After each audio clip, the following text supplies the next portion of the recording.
Hey there, welcome to Board Game Hot Takes. My name's Tim. I'm Arwen. This is Adam. And today we're going to be talking about a special topic. We'll be talking about reasons we buy certain games. And I'm really excited to have with us a special guest today. Arwen Kathke of the Cardboard Time podcast has joined us. Now, Arwen invited me to her show way back in episode 48. That was back in 2022, September, I think. So it's been a little while, but I'm excited to finally have a great opportunity to return the favor. Now, I invited Arwen today and had a specific topic I wanted to bring up, and that is talking about reasons we buy games. Adam and I talked about this on a show recently, why he buys games versus why I buy games, and they're clearly very different reasons. And when I listen to Arwen's show, one of my favorite segments of the show is at the beginning, she talks about her shelf of aspiration, and we'll get to that, Arwen, in a second, and basically talks about how many games are on it, what she's gotten through, and what the current count is. And I think that's really fascinating to me because for me personally, the idea of even one game sitting there unplayed makes me feel bad. Like I don't like it. So to have at the current count 127 games on your shelf of aspiration, opportunity, shame, whatever you want to call it, I think that's really fascinating. Clearly you have different motivations to buy games. So let's start with just one quick question, Arwen, before we get into the topic, because and a poll that we'll talk about too. But my one question is, why did you change the terminology? I noticed you've recently been calling it a shelf of aspiration. You used to call it a shelf of shame. What's your change of thought there? So I had a couple of different conversations with people in the industry that I really admire and enjoy kind of their perspectives. And it's always a good time to kind of self-reflect and take a look at my own practices. And one of the things that Carla Kopp actually was talking to me about was rearranging everything physically to make a physical shelf of aspiration where you have all of these games in front of you. Yes, I have them documented on BGG and whatnot, but having them in front of you kind of changes that perspective. They're in front of you. They're easy to see. They are these things of opportunity that you get to do as opposed to a chore. And that's kind of some language that when I was talking to Tiffany Lee, they were basically saying, hey, this is kind of a way of reframing your attitude about things and making it more of a pleasure as opposed to a chore, which has really worked. It's been a very interesting journey to have that in front of me and see it basically dwindling down as I'm playing things and seeing things disappearing and rearranging and making things a little bit tighter and more compact has really been satisfying. And it's really been a treat to see that physically as opposed to my entire collection, which everything just kind of gets lost in the noise with that. Yeah. All right. That makes a lot of sense. And I was just going to say, I think perspective, is so important going through life, and the right terminology, mental outlook, how you see things plays such a huge role. And just the terminology makes such a big difference. Shelf of opportunity, aspiration. I think that's wonderful. It makes it so much less of a chore, like you just said. But I just want to reiterate that because I think it's such a great way to look at a hobby that should be fun and not feel like a chore at all. Adam, do you have a count on your current shelf of opportunity or aspiration? I think my guess is probably at 10 or less, something like that. There's a few that I've had forever, Hansa Teutonica, Stockpile. I have a lot smaller collection than you do, Arwen, but I try to keep it minimal. And then at the very least, as soon as I get a game, I try to open it up, look at the components, run through some turns, see what it's going to be like. And then, if I think it's going to be fun, I'll make Sarah play it, or I'll make somebody play it with me as soon as I get the chance. Before I leave town, we really should get one more game day in, especially Stockpile. Danielle likes it. That's an easy one for us to all get played. And I've been wanting to try Hansa Teutonica forever. So we should really get that one played before we leave for the summer. Stop spending all our time with ARCs and move into your shelf there. All right, cool. Well, so as normal, I did ask a poll question on social media. We have a Blue Sky account. You can also find us on our Facebook group. And I also asked these questions on our Patreon page, which is at patreon.com/boardgamehottakes. And the question I asked this week was related to the topic. So I don't think it'll be a good lead in and a little bit of a, kind of an indication of what our own mental states are about purchasing games. And I said, how much thought do you put into your choice to purchase a new board game? The options I gave, number one, none. I'm an impulse buyer, and that got 8%. A moderate amount, I look into games first. That got 50%, so the majority were there. And then a ton, I rarely buy a game without considering it for a while, and that got 42%. How would you answer this, Paul? Tim, this one was too confusing for me to answer, but here's with one single answer, but here's how I'm going to answer it. I think early on, I was a lot more of an impulse buyer. I would just see something, oh, that looks cool. I have to buy this thing. I want to get that and see what it's all about. But now, as I've played more and more games, now I'm so much pickier, and I want to see what the mechanisms are like, and maybe even read the rule book before I buy it. What a crazy idea. Sometimes I'll even do that these days and see if there's a lot there, see if I think it has some meat on those bones, and if I'm actually going to enjoy it, because I'm more aware of what my tastes are, at least what I think they are.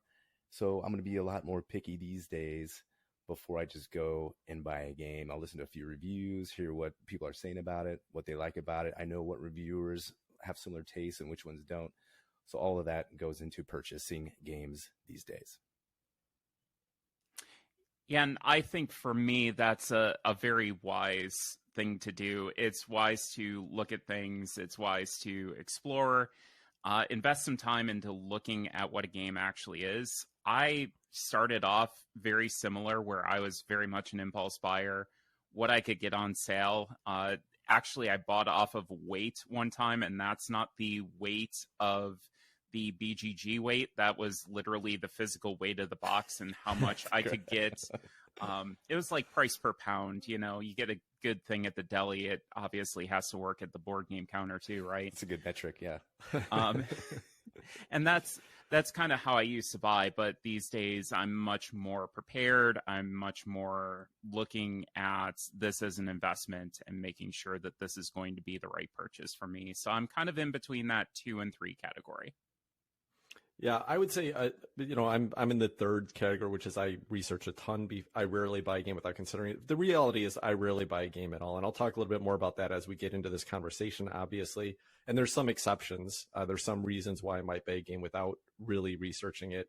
But generally, I'm pretty cautious. I rarely buy something on impulse or with, just because of the price or just by a glance at it or anything like that. Here's how some of our listeners responded over on Patreon. Rebecca said, both my husband and I watch YouTube and research games prior to purchasing, but then have drastically different habits. I'll put it in my cart or add to my list, and it will sit, basically window shopping, until I decide to buy one. Meanwhile, my husband has likely bought 5 games that he was even just a bit interested in. Mel said, I put way too much thought into it. Research, watch playthrough videos, poll friends. It's a whole process.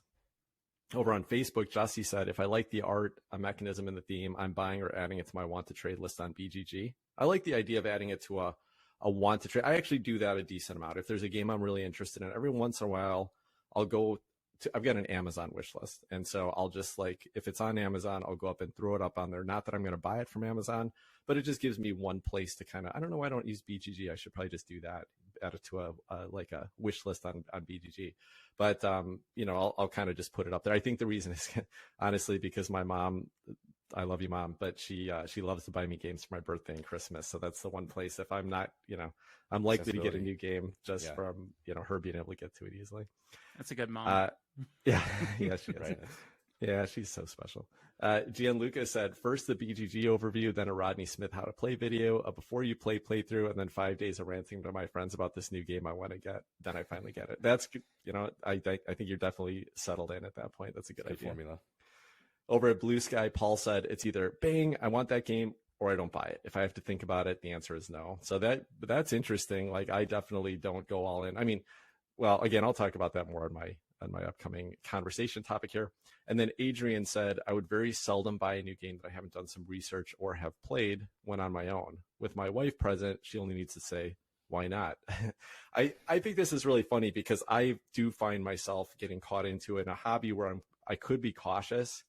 If my partner is really, kind of laissez-faire about it, then I'm much more likely to just be yeah, let's throw caution in the wind and do something. It's not just board games, but kind of any hobby or, anything I'm doing where I might be a little bit more hesitant to spend money or to take a risk. If my wife's in, I'm like, yeah, what am I even thinking about here? So it's funny. So that, that kind of covers, I think that's a good introduction to the topic we're talking about here, which is really what motivates us to buy a game. And what I'm trying to get at here is, there is 3,000 games published a year or something like that. There's too many games for any one person to play. There's definitely too many games for any one person to buy. So the question is, what gets each of us individually to really focus and say, hey, that's a game I think I really want to add to my personal collection, that I feel like it's worth buying. It's worth spending the money on getting it into my house and making the effort to be the one that's getting it out to the table and getting it played with friends and stuff like that. And so, yeah, that's what we're going to be exploring today. We're going to kind of cover, essentially kind of three main topics or reasons that we each feel, kind of hits this target, but we'll see where the conversation leads. It might, get a little bit broader than that. So let's just jump right in. What's a reason that you choose to buy a game?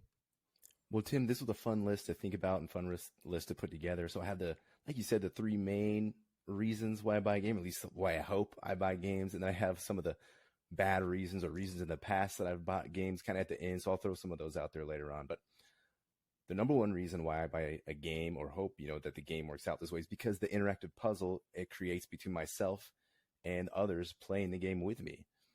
I like seeing the different approaches to problem solving or puzzle solutions, especially something that's unexpected or new to me. So one example is Quacks of Quedlinburg. And I played this game and I'm horrible at it, but we played it with Chris, and it was actually Chris and Steve and I before you got there in Portland. We got this one going out, and Chris and Steve just right off the bat, they have these strategies they dove right in and went for. And meanwhile, I'm there just trying not to blow up my potion or stew or whatever I don't even know what I'm making in this game.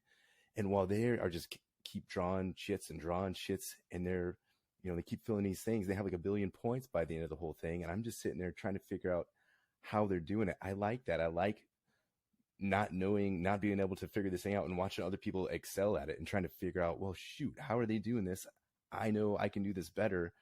What do I need to flip around in my brain to be able to solve this puzzle better? I like that frustration. That means there's room for improvement, and I like trying to improve. So that's one of the main reasons I like games. I want to talk about Skull too. We just went on a road trip when we were hanging out with some other families and brought Skull to the table. And what an amazing social dynamic Skull creates. If you don't know, it's a simple game. You're either bidding or bluffing with your little bid that you're doing. And you could see these moments of people like, oh, I get it now. I see what's going on here. And they get this little devious, mischievous look in their eye. And they're all of a sudden start to trash talk a little bit and throw these little bluffs out and antagonize, get people to bid just for that one more so that they can go around and, get sculled. So that was another great one to see this weekend. So just to reiterate, the interactive puzzle, the social dynamic that it creates at the table is one of the main reasons I buy board games, or that I hope it creates when I buy these board games. Go ahead, Tim. Well, Adam, I just wanted to ask the question on this before Arwen jumps in, but has that actually driven, you bought Skull for that reason, but did you actually buy Quacks? Are you planning to buy Quacks? Is that something that you have to experience first, or you just think a game might have it before you'll actually go out and buy it? A good question. A lot of times we get to play these ones ahead of time on online, Tabletop Simulator, Board Game Arena, a lot of these different forums online. It's a good way to sort of get your feet wet and see if you think it's going to work for you, if there's anything there. So great question. I realize the weakness of it. How can you know what kind of social dynamic the game is going to have before you buy it, Adam? That's stupid, but that's how.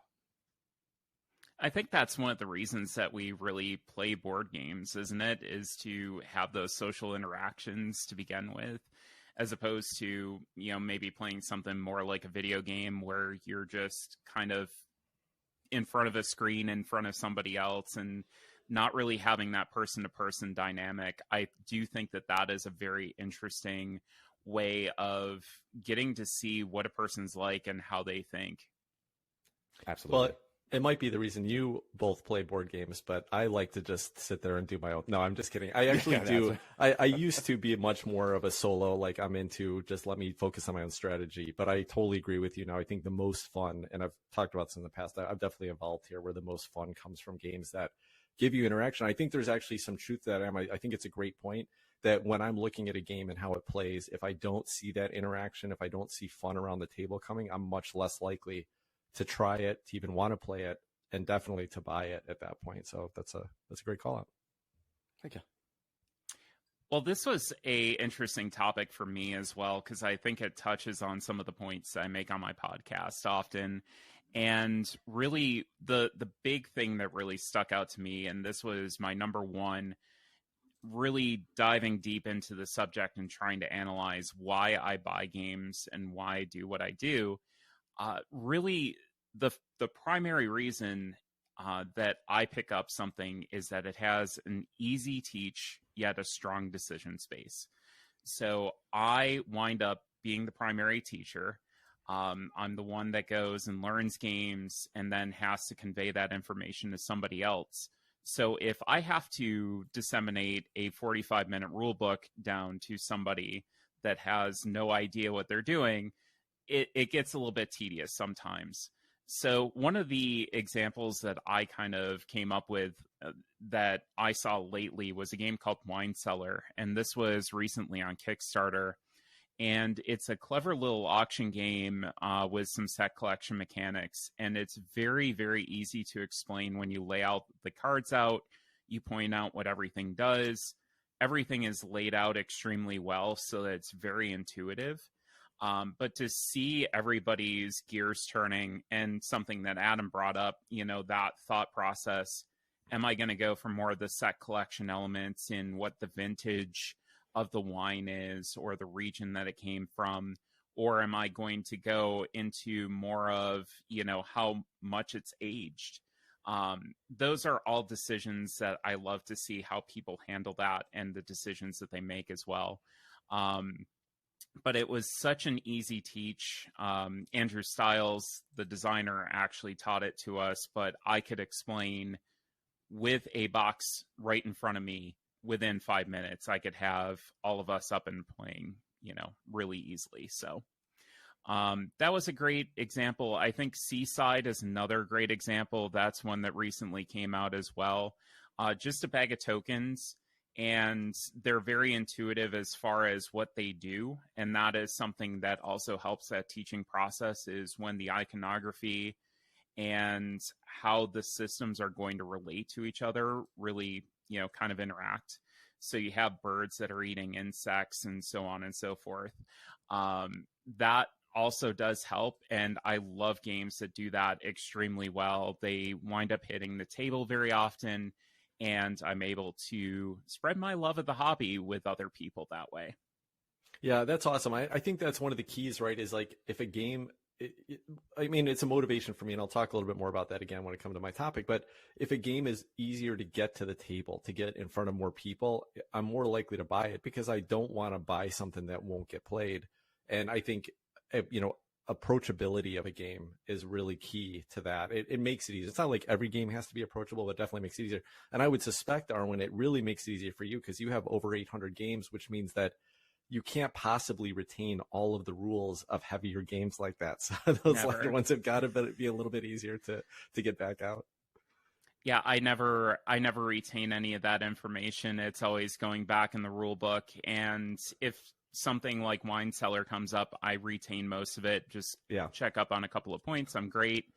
If it's something like a game that I may mention later, like Septima, I'm going through and watching a video again and seeing those rules again.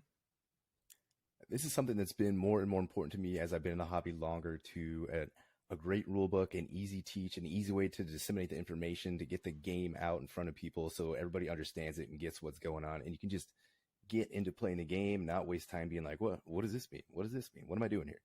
So that's a great reason to buy a game.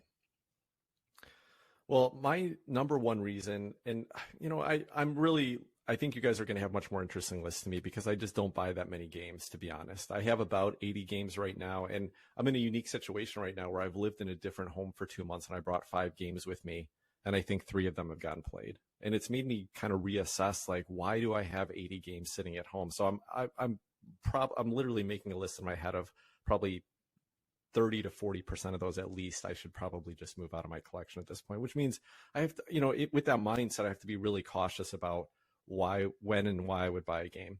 So the probably the number one condition, and it's a combination of conditions, and that is one, that I've played the game and I love it. And it's not even a matter of like, it's got to be a game that I absolutely, from every moment of it, was going, this game is so cool. And I do that like verbally. Friends that play with me know this. So I'll sit down there playing a game and I'm, round and a half in, and I'm like, oh my, this game is so cool. This is such a cool decision space.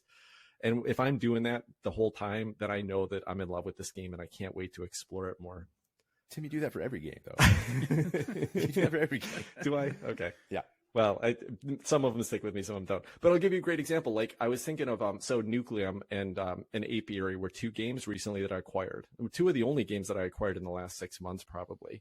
And they're both games that aren't super easy to get to the table, but they're games that I just couldn't stop thinking about, that I had played that one time and thought there was so much to explore here.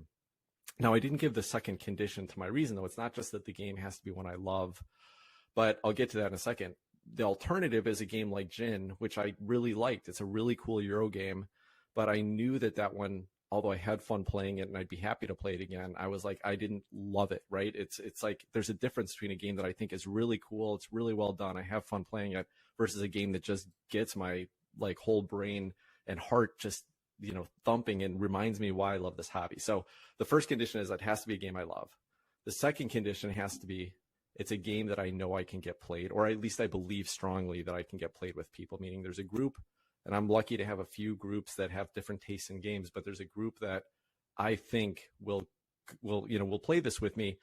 And sometimes I even convince myself, well, at least there's a solo mode, so if all else fails, I've got that. So, it has to be those two conditions. I can be a game I love that I don't think is going to get played, and I mostly these days will stay away from it. But if it's a game I love and I think other people are going to play it with me and I can get it to the table, that will make me buy a game. And there's not too many that fit both those conditions super well, but occasionally that'll happen. I just want to clarify, the Djinn you're talking about is DJINN. Yeah, that one. Yeah, a little tricky spelling with that one. I remember you talking about that one. You said it was really cool, but are you going to be able to get it played that often? That one, it's not even about not getting it played that often. It's more about I wasn't quite as enamored with it as I am with some other games. So anyway, but the weird thing about this is that like that's meaning that I have to play a game before I can even meet these conditions. And I don't think that's true of a lot of people in our hobby. So again, it's one of the reasons why I was excited to talk with both of you about this, because for me, knowing that I'm going to like a game is one of the determining factors. Tim, I'll also confirm that I said the exact same thing about Apiary. I went and sat at that table, and every other turn I was like, this is so cool. I get to do all this cool stuff and move this bee over here, and then this unlocks this. I absolutely loved it, and I do the same thing at the table. Nice. See, Adam, I'm not alone. I'm not the only one that does this. No, you were touching on, what I was talking about with my first point, and you brought up the question, how are you going to know when to buy a game? It helps if you can play it first and see if you enjoy it, and see if it's actually, there, because there's some things that don't translate from rule book or from images or from a tutorial to physically getting the game played. We're back to me. Okay, so my second reason that I purchase games, big reason. Of course, all these are sort of overlapping, and hopefully it's a confluence of all these reasons that I buy a game. But I put the ability to play around, in quotes, in a world or system that's captivating. So what the heck does that mean? It could be the art, the theme, the story, the mechanisms, the social dynamics, like I talked about already. Hopefully, it's all of the above. I'll give you some examples. So Star Wars Rebellion, that's one of the first games I bought, and that one has theme and story. So cool stuff happens in this game, and there's potential for amazing stories to emerge, even though it takes like 10 hours to play. So in one of the games, for instance, I was playing as the Empire, the bad guys. I captured Princess Leia and then converted her to the dark side, and all of a sudden she's one of my, she's on my team now. She's got this ring around her, and she's part of the dark side. How cool is that? So you can go in this world where, there's a normal narrative of what happens. Everybody's seen the movies, but you can play with these characters and things that you know and love from the stories, and then you can change it around and tell your own story with. So I thought that was neat. I've talked about this before too. I've gone with the Death Star and blown up Dagobah before Luke can even go meet Yoda there and become a Jedi. So that's pretty fun. And then a game that I never talk about, Azul. Before you jump to Azul, Adam, I just wanted to call out that I guess Beyonce's been right all along. And just like you did with Princess Leia, if you like it, you got to put a ring on it. That's horrible, Tim. I'm going to talk about Azul and pretend you didn't say any of that. So for this one, Azul, I'm going to talk about the mechanisms, the components, and I think there's a great story or great emergent sort of narrative that can happen in Azul. And I'm talking about the 2-player game only. Get rid of 3-player and 4-player, just 2-player game. So the bag draw probabilities. First of all, you have these little factories with the tiles that come out. Ooh, there's 4 tiles of the same color and one. That never happens. So I'm going to take that one, of course. That's pretty neat. Or 3 tiles is pretty exciting to me. So, there's 4, if you don't know the game, there's 4 tiles that go on each of these 5 factories is what they call them. So you're looking for the same colors so you can fill in your rows. So the math of the scoring, I'm a math nerd. I did a bunch of studying math and back in school. So you get scoring for adjacency and then more columns. If you fill in an entire column, you get a bunch. And if you get the same color in every row, which is the same color in every column, then you get some extra bonus points for that too. So how can I do that the best and prevent my opponent from doing that the best? So it's just a fun puzzle that you're working within the mechanisms of the game to try to solve all this stuff. And it's got this chunky, delightful, tactile pieces. Another thing that's great about Azul that gets me super excited is if it's super close, you have a chance to fill in that row, but maybe you're going to be behind by 4 or 5 points. So you decline to fill in that row. You're going to push it to extra innings. You're going to go one more round. Sometimes that opportunity comes up. You don't know what's going to happen in that extra round. Maybe you've set yourself up to finish out 2 more columns and get all rows with the same color so you can score huge in that final round. And your opponent has totally hosed themselves trying to get themselves the most points, not seeing that you can avoid closing it out and pushing. So just some great situations that can emerge from this very abstract game. It makes it wonderful. Last game I'll talk about is Hegemony. You got the mechanism, the social dynamics, the story this one tells. This game actually helps me empathize with the different sort of social sections, of social structure. So you got the capitalist over there, Steve. He's lowering wages on my working class people. I'm like, Steve, what are you doing, man? You're empathizing with Steve. Is that what you're saying? You're empathizing with the capitalists over there. Steve's horrible. He's not paying my guys. I can't even afford to get the medical treatment I need for my kids. And Steve's over there like, sorry, man, I have to lower wages or I'm going to close these businesses where people want to go and shop and get their stuff. What do you want me to do? I don't know. I'm going to go on strike. That's what I'm going to do. So you start empathizing. And then, Tim, you're the state. No one's buying my subsidy. How come no one is buying no one wants my free education? It's sitting there. You guys take my free education I'm giving you. No, Tim, I don't want your free education. It's no good for me. Get out of here. So you start, empathizing with these different branches of society, and you get to see how it all works. So the education aspect is there too. To recap all of that, playing around in a world or system that's captivating to me, that's expressed through board games, is a reason that I love purchasing board games. So I think that that's kind of an interesting perspective too, because that is one of the things I looked at, and it was kind of on the bottom of my list, like the bottom of my top 3. So it was like the one that didn't quite make it there, and the ability to educate yourself and to go and put yourself in a different perspective, I think is a pretty cool thing that board games tend to do fairly often, and sometimes we don't even realize it. Yeah. I like that Adam put Hegemony on the list because I've been wondering why he bought a game he would never, ever get played. So it's good amazing to understand that. Well, don't wait till the kids get older and they're doing social studies. Oh, I got a game for you guys. So this was a speculative buy. Wait for the kids to, get there. Well, my number 2 is kind of along the same lines where it's mechanically or thematically interesting. It has to do something interesting, unique, different than what we've seen before. And I think you get to the point as somebody that has been in the hobby for a while, that has played all sorts of different games. You've seen all sorts of different mechanisms. If they're combined together in a cool way, it makes you want to play something. if you see something that is very unique and interesting and hasn't been done before, or at least you haven't seen done before, it makes you want to play something.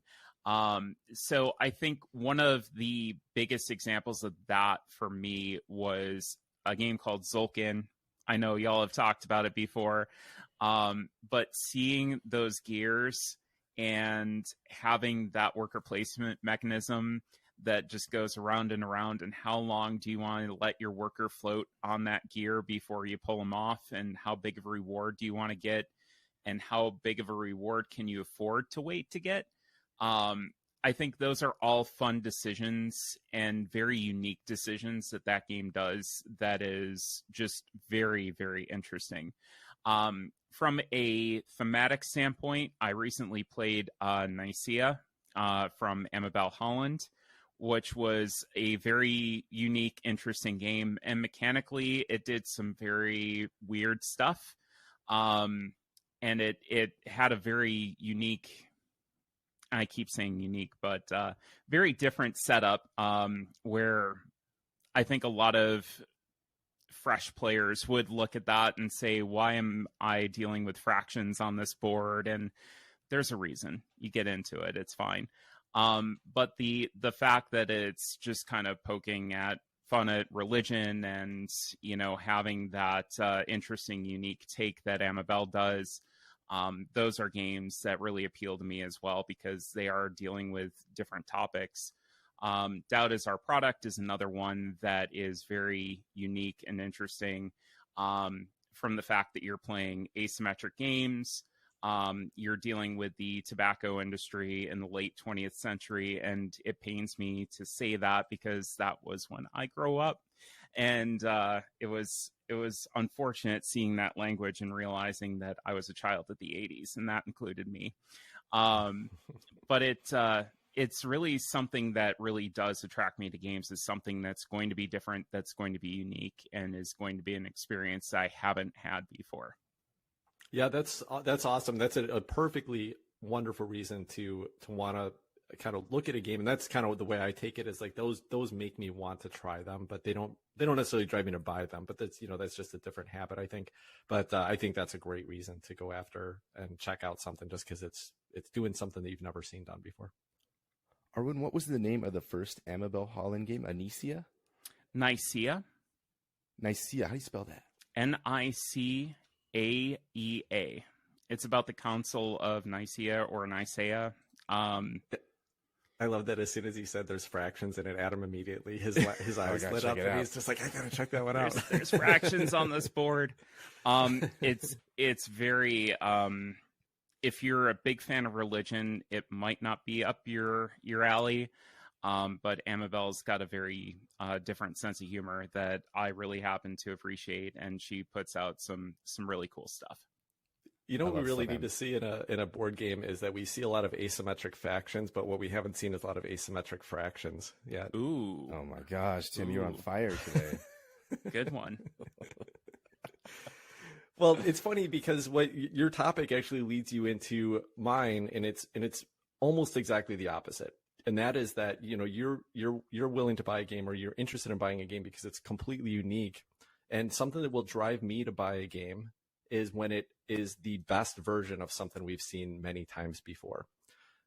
Games that I feel like have just culminated these mechanisms that we've seen before, that, you know, that have been done over and over again, or even if it's an early version of it and you keep playing different versions, but they're never quite as good as the original. There's always one that's going to be the best, that kind of does everything the best. And I don't really, after playing a few in a certain mechanism type, that I don't really need to try. I don't need to play any of those others again. I've kind of settled in on what is the best of the best, and it's the one I'll always go back to. And I'll give 2 examples.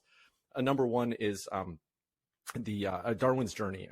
We talk a lot about worker placement, and I haven't bought it, but I do plan to. And I think that Darwin's Journey is just about the best version of a dry worker placement game that you can get. Meaning, like, it has just enough variety in the way you use the workers, and the kind of the restrictions that are driven by them, as well as given some extra little side puzzles that it takes almost every other worker placement game and says, including things like Anachrony, which already had done that, but this now I think even improves on it and streamlines it.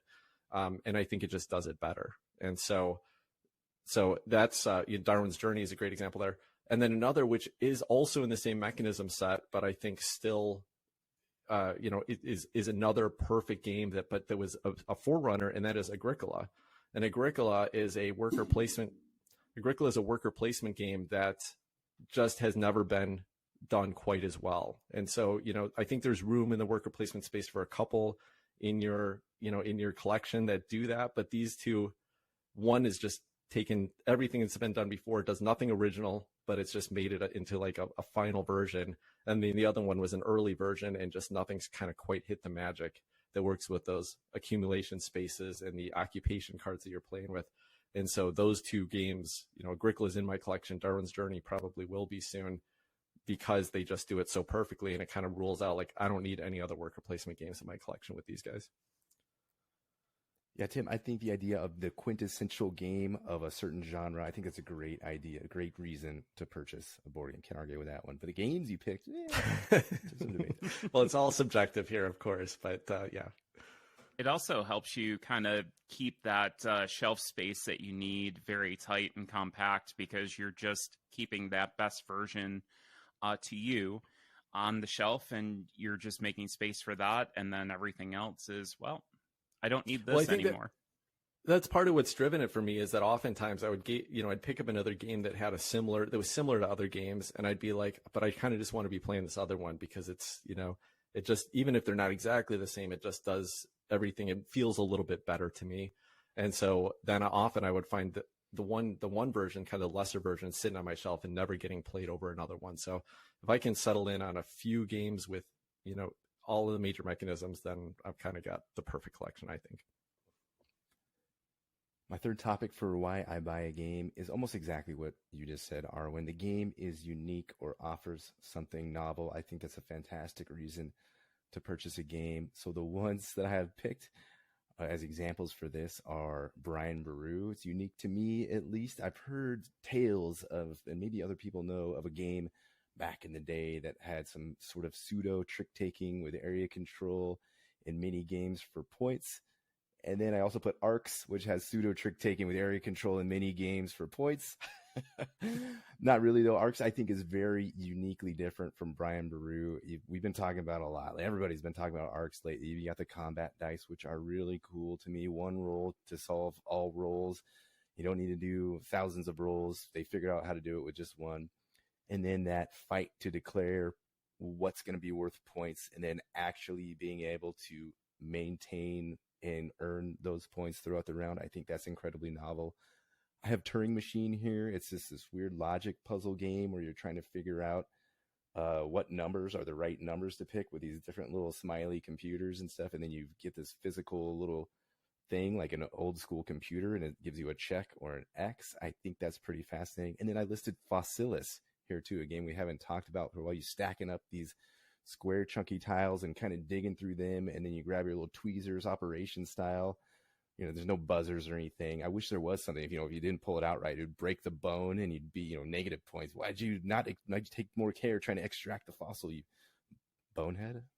Anyway, those are my kind of three unique mechanisms or something novel. They're all over the place, and I don't know, I'm sure Arwen has some more amazing examples of sort of unique mechanisms or components or whatever in a board game. But having something unique or novel is a reason I'll at least take a look at a game, and lots of times why I'll buy a game. Well, I know that, Arwen already talked on that topic, so I'll just add really quick before she moves to her last point here, is that since you're talking about Arcs, Adam, I was going for my run today. We just released our Arcs 2.0 episode today, talking about the current version. So I was on my run today. I was like, you know what? I should go back and listen to that original episode that we released. And it was a really interesting listen, because there were some of the best parts are still the same. Some of my favorite parts have been removed.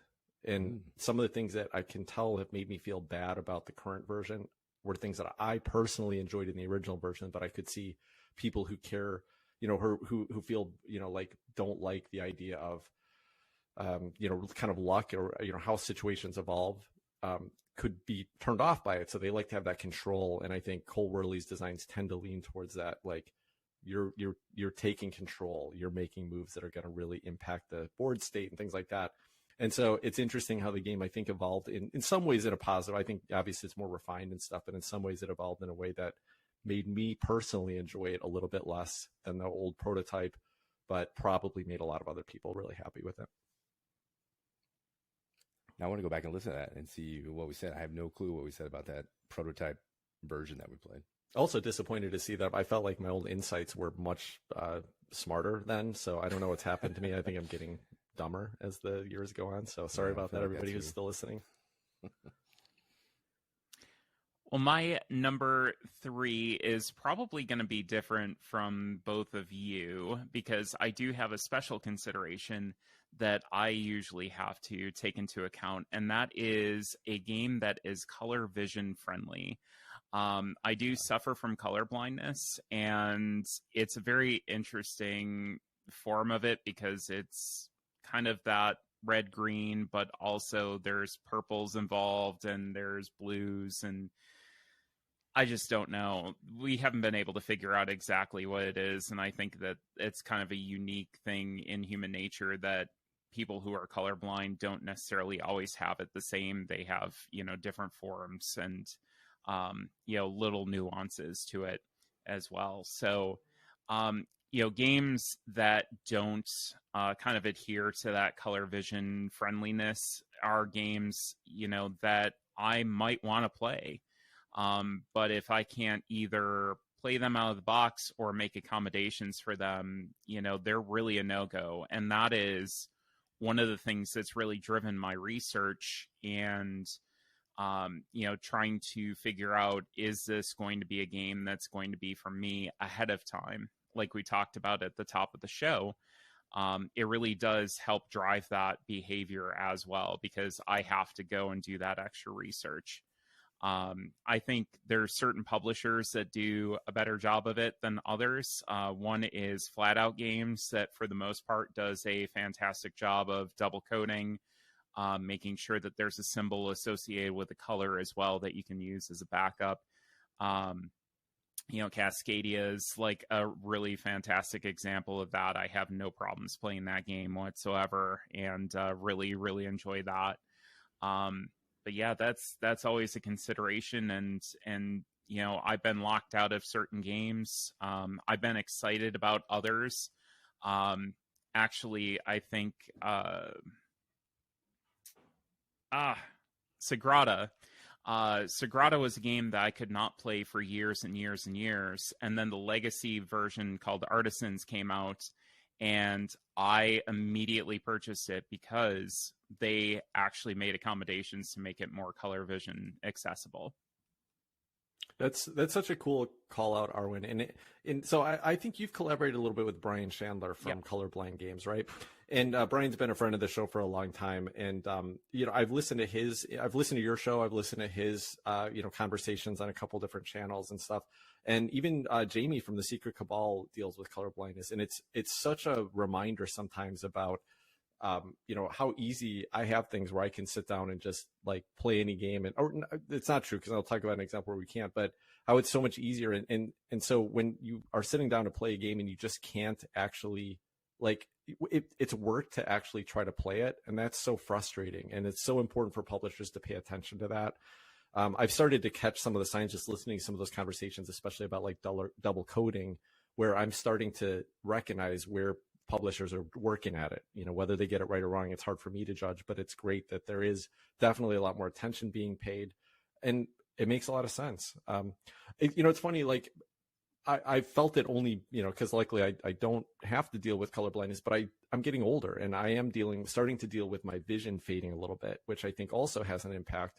And I'm starting to see where I can tell that some publishers, clearly it's a younger group, they just don't see the issues that I personally see, because if they had, they would have fixed this. There's no way that you can, it really takes away from the experience when you can't just get into the game and enjoy it without really having to work at understanding what's going on. So in a different aspect, I'm starting to deal with some of the vision accessibility issues that, I always knew were going to come, but until you start to experience, it's a little hard to sympathize and understand what people are going through.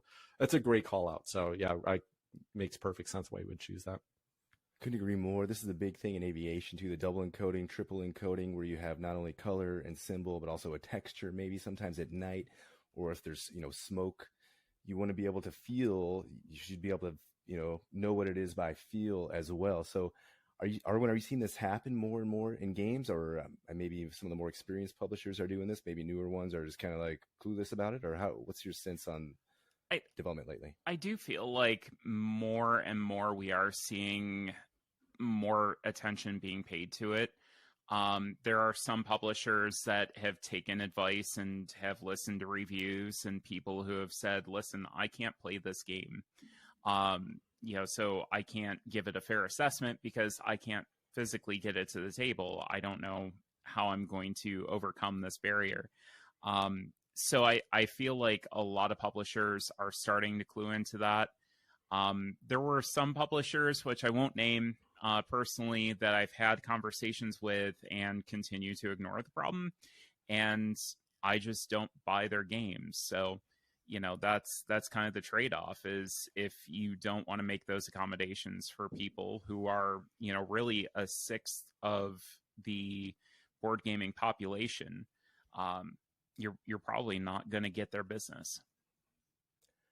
Are there any games that you're willing to say just in the top 10, top 20 that are pretty difficult for you to play? That I want to be sensitive. Say, maybe I have some colorblind friends, and I don't know, maybe they don't want to talk about it. Is there any games that I should avoid bringing to the table for people that might have difficulty distinguishing? Yeah, I think Sagrada was really that interesting example, and really the one that clued me into the fact that something was wrong. Because I sat at the table and everybody, was making their moves and fine, and everybody kept calling me out because I kept making these suboptimal moves, and they said, "This isn't you. You're normally a lot more calculating than this."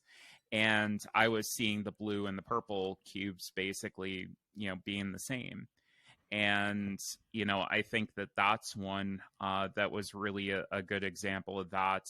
I did have to modify my copy of Origins First Builders. That was another one that just really missed the mark, unfortunately. I did like it mechanically. I thought it was doing some pretty interesting things. And I actually modified my copy of it. So I had my fiance separate the two problematic colors, and then I made modifications on the dice, and you can go on Brian Chandler's website and see what I did.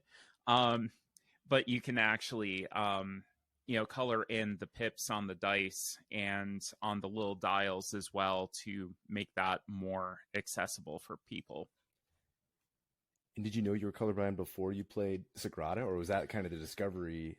I had a kind of idea, but it wasn't as developed as it kind of became. So I had an idea back in, high school when I was getting vision tests. They were like, yeah, she's, starting to not be able to determine the difference in the colors, based on the test with the numbers.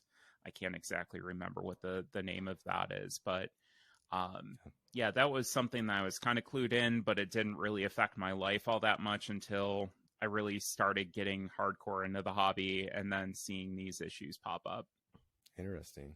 Yeah, it's so fascinating. Like I said, I am definitely starting to deal with just, general vision issues, blurriness and things like that. And like the new version of Castle Burgundy, I can almost, I almost can't play it. I at least have to bring reading glasses, and which is something I don't have to do in my normal life or anything else. So it's interesting how this hobby specifically would probably have more impact on my vision impairment for me is going to have a bigger impact there than almost any other area of my life. So it's why I think publishers should really be cautious about this. So it's really interesting, Arwen. Adam, did you already say your number 3? Because I feel like I must have skipped you somehow. Did you do 3 already? Nope, I copied Arwen. I said unique or novel for my number 3. So I think. Oh, okay, so you have done 3.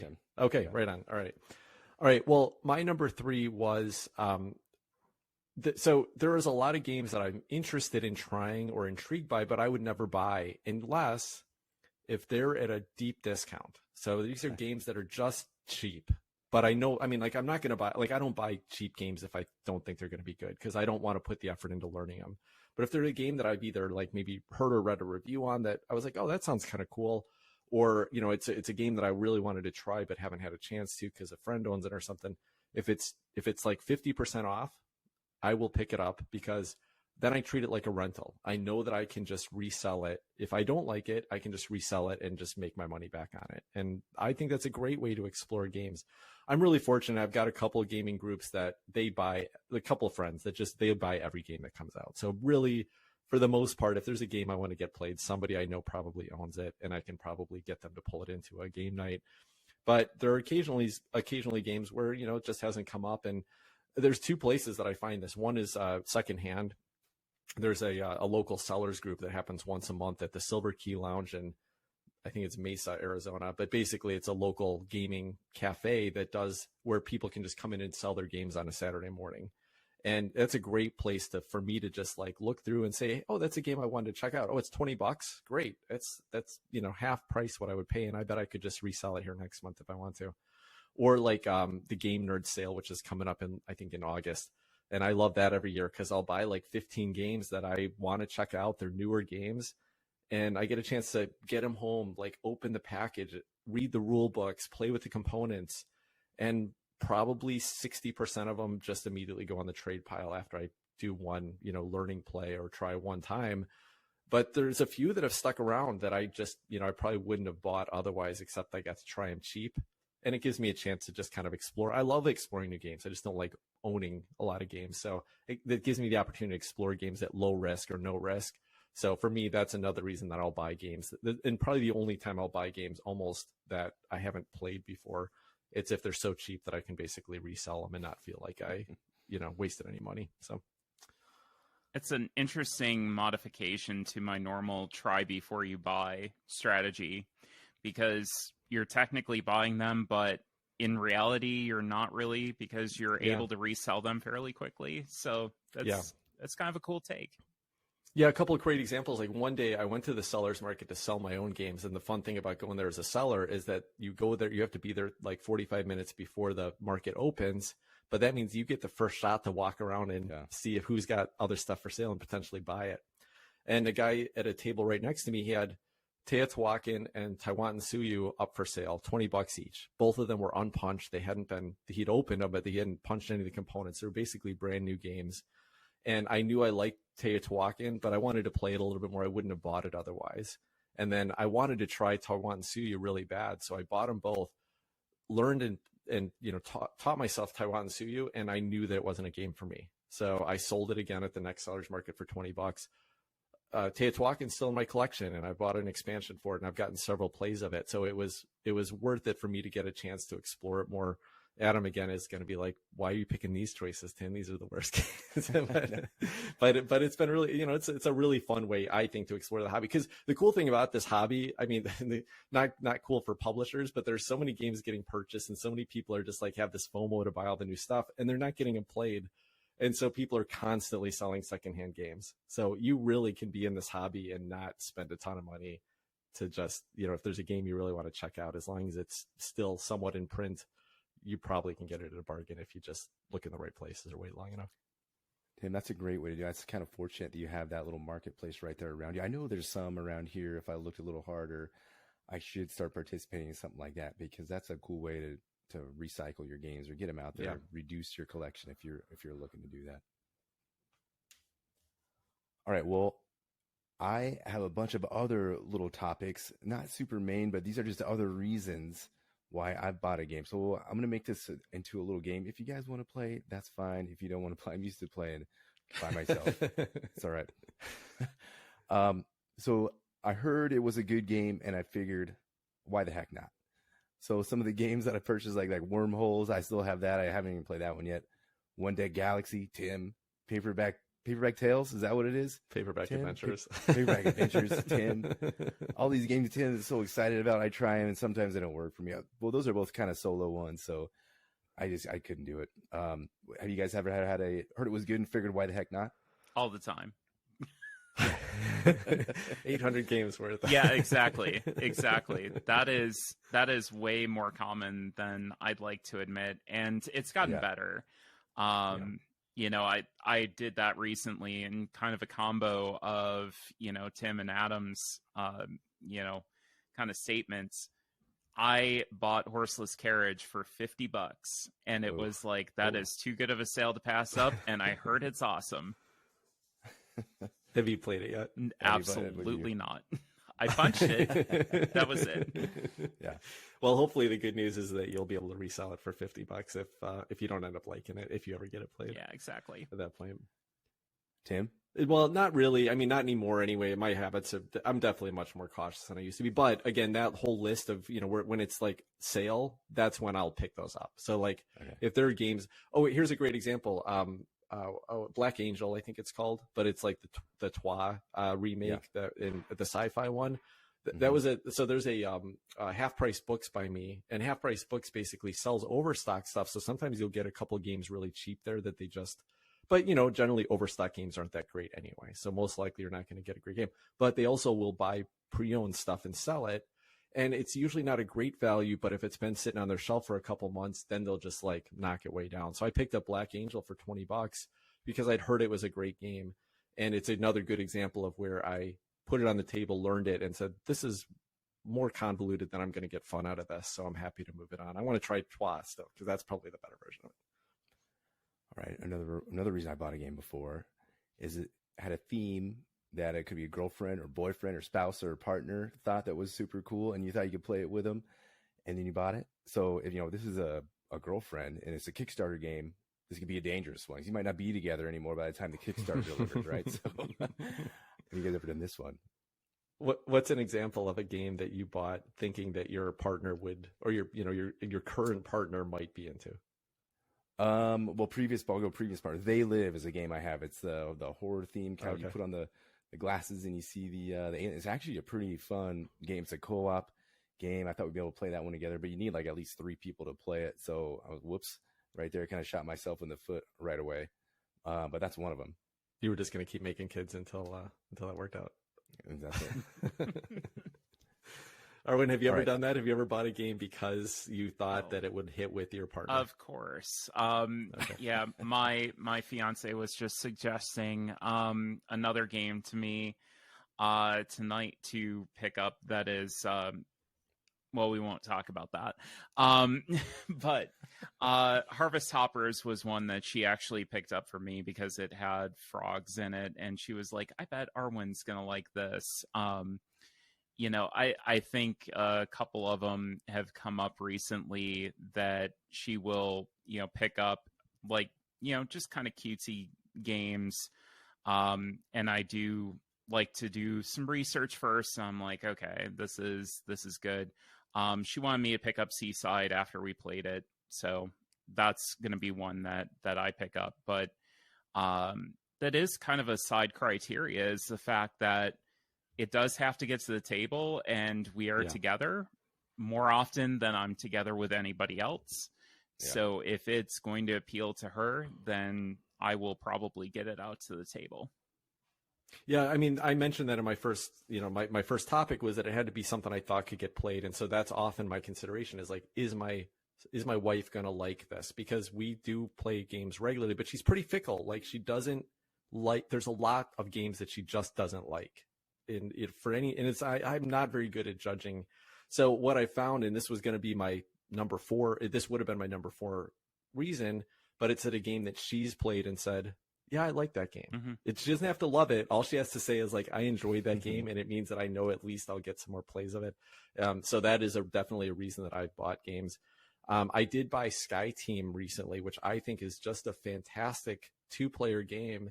And I thought, she's pretty competitive. And so, when we have a competitive game and it doesn't go well for her, sometimes she gets a little frustrated by that. So I thought, well, we don't do cooperative a lot, but this is a cooperative game that I actually enjoy. And I don't like a lot of cooperative games. So I'm hoping she'll like it too. I did punch it the other day. I put it on the table and said, Danielle, you ready to play? She's like, I didn't agree to learning a new game tonight. So we haven't played it together yet. But I am hopeful on that one. But yeah, for sure, Adam, if I think that Danielle's going to like a game, I'm more likely to at least consider buying it. All right. What about if you think a game fills a hole in your collection? So a couple of these that come to mind. Skyrise I bought. I don't really have a pure sort of auction game. I thought that was going to be, and that's a great game. That one worked out pretty well. Then about Series, it's a worker placement game, a straight worker placement game. I have Barrage, that's not really worker placement. I have Pan Am, that's not really worker placement. So Series was my straight worker placement game that sort of filled a hole in my collection. Arwen, you ever bought a game to fill a hole in your collection? All the time. 850 games worth. It's a common how can theme. There still be any holes? How can there be any holes left? Very holy collection. It doesn't happen much anymore, though, so that's the good thing. Like I've got. That's good, right? You should start filling them up eventually. Exactly. I've got my dungeon crawler. I've got my worker placement games that I like. I've got my auction games that I like. So. Well, first, Adam, I just told you the 2 best worker placement games, so I don't know why you're buying some random thing off Kickstarter that you're just hoping is going to be the right fit. But I never have done this actually. Although sometimes I regret it. It's interesting. Like I have a group that I have a local group that I play with, pretty regularly when I'm in Scottsdale, and they have a ton of games, and they're usually the ones that are suggesting or buying games. But we tend to play at my place, so sometimes it's nice to have a game set up on the table before everyone gets there. And I am starting to feel like I have the least to offer, from a game option perspective. And at least I know what they like to play, so I can suggest something we've played before and enjoyed. But I can feel that gap where I don't have anything really fresh. So that's probably the one gap that I've got, is just a lack of variety. But you would think 80 games, you could still find enough variety in there, right? You would think. You would hope. I guess not if they're all Vladimir Suchis. It's the same thing. Yeah, that's true. They're all worker placement games. Have you guys ever just given in to the FOMO or the hype, like I did with like Frosthaven and like 20 other Kickstarters? Anybody gonna admit to that? Arwen's nodding her head. Always. Not so much anymore. Again, I keep getting to say not so much anymore. I had a bad cool mini or not habit very early on, like that 2015, 2016 time frame, where everything was coming out from Blood Rage to Rising Sun, and they kept coming out with all these huge games. And I think what really stopped that for me was when Ankh came out, and I hadn't played Rising Sun, and I said, well, wait a minute. I haven't played this game that is in my collection that is taking up multiple, shelves in my collection. I need to do that first. And that kind of got me out of that cycle of the big box. Like, I need to have this gigantic collection because this is going to be awesome. I succumb to it every once in a while, through Kickstarters. I recently backed the new Ready, Set, Bet, the Ultimate Edition. But that's something I've gotten played. That's something that I know will hit the table. Yeah. But I couldn't pass up that deluxified version of it. So it does hit every once in a while, but I try to not have it hit as often as it used to. Yeah, same. This isn't something that's hit me that's ever been really rough for me, although I've definitely fallen a couple times on it. But the only few, Kickstarter is getting easier and easier to avoid because it's such a bad value. And it just, I've just been burned on it enough times. Not even like that I didn't get the game or there was terrible, but there was just so mediocre that trying a game just because people have talked about it's not enough. So the only games that I will even back on Kickstarter these days, and I did this recently with Cyclades Legendary Edition. I went in finally as a late pledge and went all in on it. And that was, I guess, FOMO, because I was afraid, I could probably get this in retail, but it's going to be missing some of the little bells and whistles. And I love this game so much, but I do actually regret it at this point. Like I probably just should have waited for the retail version, would have had just as much fun with it for a lot lower price. So it's definitely easier for me to avoid these days. It's hard to make the case to say I'm going to pay MSRP plus spend like $50 in shipping when I'm not going to get it for 2 years anyway. And like 2 months after that, I could have just go to the store and buy it or pick it up on Amazon and not pay anything extra for it. So, and I probably won't even be interested in that game by the time it gets here. So FOMO definitely not a big factor for me anymore. Those are the ones happening less and less to me, just like Arwen said. I mean, at least I hope it's happening less and less to me. And it feels like it is. So, I just didn't know any better early on, getting into the hobby, just get excited. So, Dinosaur Island, Fireball Island, I got Frosthaven sitting there. I haven't opened. Valhalla Llamas. There's low risk on that one. It's like a $15 game. $15 and probably $40 with shipping. Oh, but whatever. Magnetic box, that's cool. Cute artwork, cute llamas. Totally worth it, right, Tim? No. And then what about if the game just looks cool? Like, oh, that game just looks super cool. I got to have like Voidfall. I have is that one, which that game is actually cool and it looks cool. So that's a couple categories there. Tricarion, that game looks cool and is cool. Some of these are these big giant games that get they're overwhelm me by the time they get here. Anachrony, Frosthaven, Galactic Renaissance, Oath. So a lot of these games look beautiful, and by the time they get here, I'm just like, ugh, it's so big, and I can't do it anymore. So I'll see if Tim wants to buy it. My copy of Frosthaven is still in shrink, sealed. I tried to sell it off at a recent flea market and was unsuccessful. So I think a lot of people are getting into that same area of, hey, this is just way too much. I can't spend 3 years of my life playing a game every week and progressing. It's a lot of content. And I mean, if you are going to commit to it for, the price point, I do think it's a great value, but that is all that you're doing for weeks and weeks and weeks and weeks. Yeah. Every single gaming session if you want to get through that. Yeah, my general feel at this point is that if a game looks cool, it probably isn't very fun. Like that's kind of like I think there's a reverse aspect there, and I know it's not 100% true, but it's mostly true. So my take on that now is, if it's good enough, if it gets released, people like it, it will get good reviews. Oathsworn is a great example, right? People got their first version shipped, people loved it.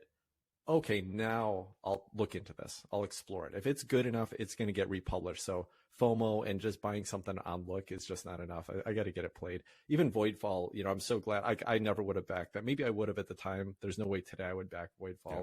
I'm still not even sure I'm happy about it, even though I love that game, because it's just too much. So it looks great. Too much stuff in the box. I think there's a reverse kind of aspect there. So restraint and look for the good reviews is what you're saying, Tim. Yeah. Just wait. You got plenty of games to play. You don't need to go and rush out to get anything right now. Yeah. And to Tim's point, I think, going and looking at buying something at a local flea market or, if you go to a convention, there's tons of people trading games there. You'll probably have something local. You can get things on BGG. It's going to come down. And you're probably at least going to be able to get it for half off. Yeah. And from the FOMO perspective, the reason people do that a lot is like, I don't think they won't have that one component I really want, or they won't have that extra expansion. Let's face it, you're never going to play that expansion. Anyway, I promise you, if you're listening to this podcast, you have too many games to ever get to that little extra expansion that came in the Kickstarter that you were going to back. So yeah, I think that is, it's not a good reason to buy a game now. But, how often is the Rodney Smith miniature going to actually hit the table? That's right. That's right. All right. Well, I think we hit that topic pretty well today. So, before we wrap up, I do want to give a little shout out to Cardboard Time, Arwen's podcast. Go check it out. I've been having a great time listening. Well, you're like episode 90 at this point or something like that, Arwen. And it's a bi-weekly, right? Every other week you release an episode. It is. Yeah. So I always have a fun time listening to your show. I love the Shelf of Aspiration segment at the beginning to listen to what's coming in and what's going out. But you have good guests regularly, interesting guests, and you also just talk. You cover a lot of games, a lot more games than I ever will get played or get a chance to. So it gives me a chance to hear about some games that might spark my interest. So love that. What's coming up? Any exciting episodes or anything particularly exciting about the show that you want to just give a shout out to right now? So a lot of it is going to be rooted in coverage of upcoming conventions. We have Gen Con coming up, which I do kind of like my ride home, like I recently did with Origins. So that's always an exciting thing for people to listen in on, and people seem to like it, even with bad audio in the car. But I believe I'm going to have a very interesting interview that I can't talk about because it's not exactly secured, but it's going to be one that you want to definitely stay tuned for because it's going to be different than my normal guests and somebody that you wouldn't necessarily expect. Ooh, that's intriguing. I'm definitely interested now. Nice tidbit, yeah. Well, great, Arwen. Thank you so much for joining us. This has been a blast, a wonderful guest, and I'm so glad that I finally got to have you on our show since you had me on yours several years back. Before we wrap up today, I do have one review to read. I'm sorry, Arwen, you got to sit through this. It's just no problem. It's part of being a guest host on our show. But when our listeners leave us reviews on Apple Podcasts, we love to give them a shout out and read them on the show. And this was a review that was left by DV8 Cypher. This is in the U.S. on Apple Podcast. And they said, this is a 5-star review. I'm so lucky we get so many 5-star reviews. They said, this gaming buddy trio has graced my car speakers for the last 9 months during my evening commute, and I've yet to regret the time spent with them. The featured tongue-in-cheek banter combined with thoughtful analysis has inspired me to grab many of the titles featured on the show and rejoin the post-pandemic tabletop gaming community. In addition, the show has significantly improved my mental health. I scream a lot less over my steering wheel and no longer wish that motorists who fail to use their turn signal expire from anxiety attacks while drowning in giant vats of flan. Keep up the excellent work. And thanks for that great visual on how you visualize your commuting friends out there. I'm glad that you're giving a little bit more peace. If we can make somebody's commute a happier place, I think that's probably the best thing I could ever hope for our show. I'm very pro turn signal as well. People that are on their car for a reason, use them. And I'm very anti-slan, so I get it. I still remember just a little topic here. I had just met my wife's family for the first time. We went out and visited. Her brother was visiting us in LA at the time when we were first moving out there. And I was taking him to drop him off at the airport. So we're driving in the parking garage and I was using my turn signal every time I would turn down an aisle. And he still makes fun of me to this day. And I'm like, that's what they're for. It's so that the people behind me knew where I was turning. I don't think that's anything to be made fun of. That's how you communicate when you're driving. It's like one of the only ways. Exactly. All right. Well, thanks for joining us again, Arwen. And to everyone that's been listening this week, take care. Bye-bye. It was fantastic being on here. Thank you for having me, and bye-bye to all the listeners.